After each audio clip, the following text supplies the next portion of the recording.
পবিত্র ঈদুল আজহা টানা 7 দিনের ছুটি শেষ হচ্ছে আজ। ছুটির শেষ দিনে কর্মস্থলে ফিরতে শুরু করেছেন অনেকেই।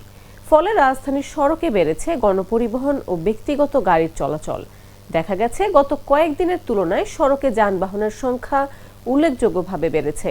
তবে এখনো কোথাও বড় ধরনের যানজট বা সিগন্যালে দীর্ঘ অপেক্ষার চিত্র দেখা যায়নি। বাস স্টপগুলোতেও যাত্রীদের অতিরিক্ত ভিড় চোখে পড়েনি।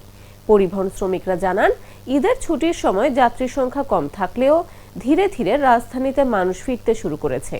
বৈশাখী পরিবহনের চালকের সহকারী রশিদ বলেন, আজও যাত্রী কম, তবে রাস্তায় গাড়ির সংখ্যা বেড়েছে।